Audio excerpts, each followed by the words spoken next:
We are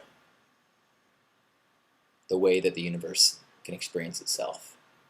I don't believe that there is a specific consciousness that governs things. There is not a man or woman or a force that actually plays chess with us or anything like that.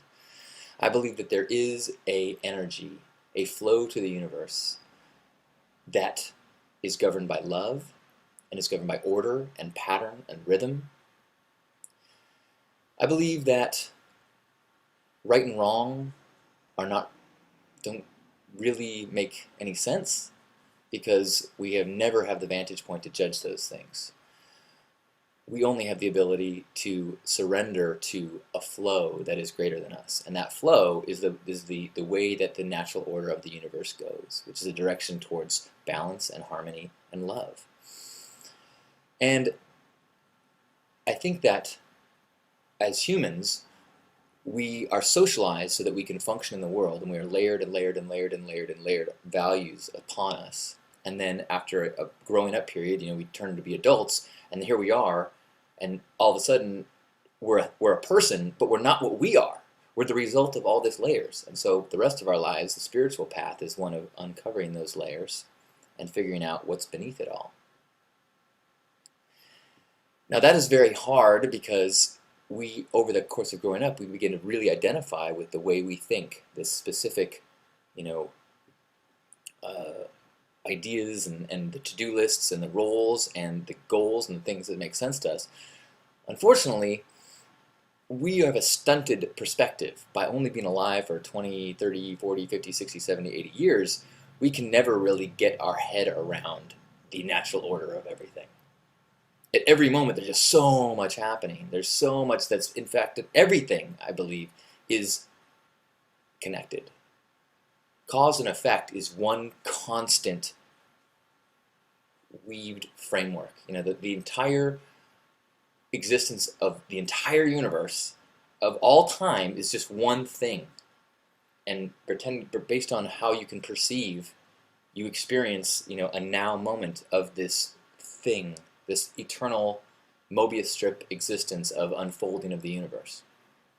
I'm also starting to believe more and more that this unfolding of the universe, this cosmic Big Bang, contraction, expansion, is also a pattern, is also a cycle.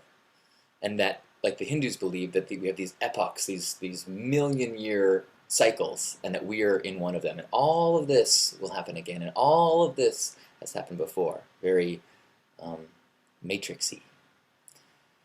And so I find a lot of comfort in that, because I'm not always entirely encouraged by the way that humanity is evolving and growing, and the corruption and the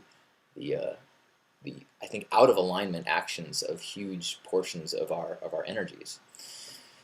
But I'm comforted because it's like, well, this is just one round of the game, and it's going to go all the way. It's going to reach its logical conclusion, and the humans is just a teeny tiny piece of the whole game.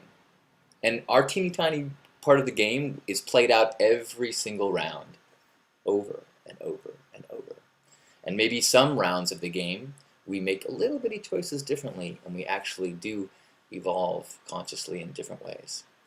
I believe that the way our consciousness is evolving, I do think that there are a lot more people waking up. And when I say waking up, I really mean coming to terms that we are all God. We are all part of the one connected consciousness. We are all part of the universe. There is no separation.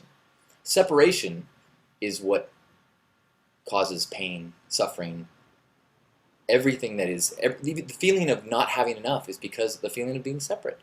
If you know that you are part of everything, then there is no fear. There is no death. There is no lack. There is no loss. And I think that our grand gift as humans is we are like the nerve cells of this cosmic organism that is, going through its life cycle. And as nerve cells, we have the amazing role of receiving all the stimulus and processing it. And then, but what we think is the end processing is as same thing as we thought the nerve cell in our finger was done with the process. No, it receives touch sensation and sends it on. One teeny part of the whole entire system, and we, even though all of our senses that we're receiving, all of the emotional and physical sensations we receive, is merely the single cell view that then makes up the entire view.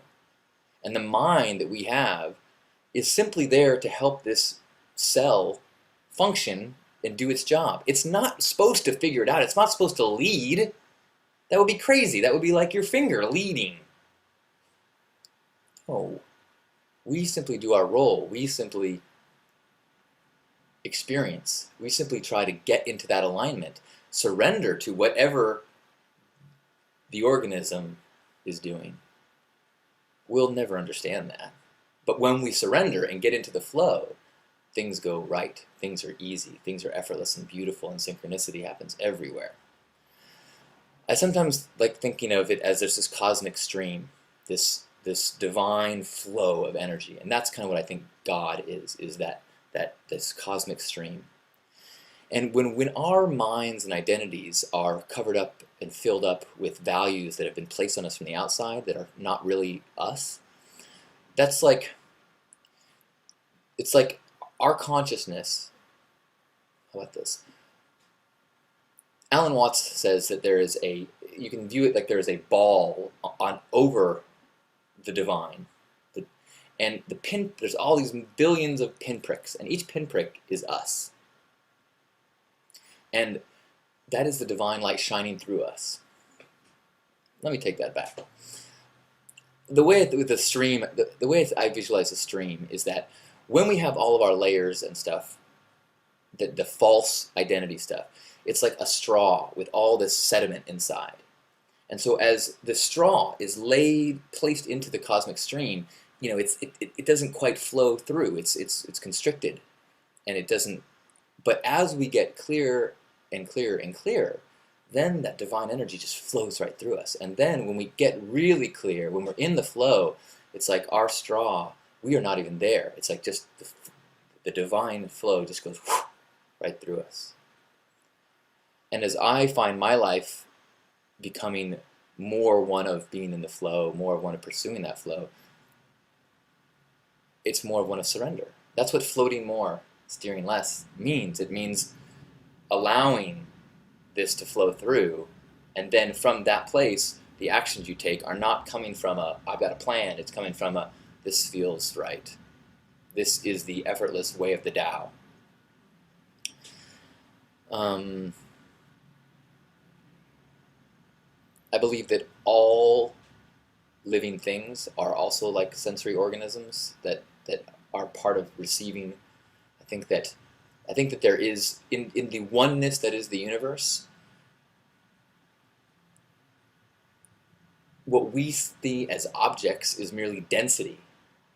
Even in the density of our bodies, there's mostly spaces, molecules and atoms and things like that. But we simply, it's merely a matter of perspective, what we decide is an object and what is space. It's all density of space and molecules. Even the vastness of space is similar to the vastness within the molecule, within the atom. And I think it's important also to flash between those microscopic and cosmic perspectives whenever you can, to recalibrate and realize, we're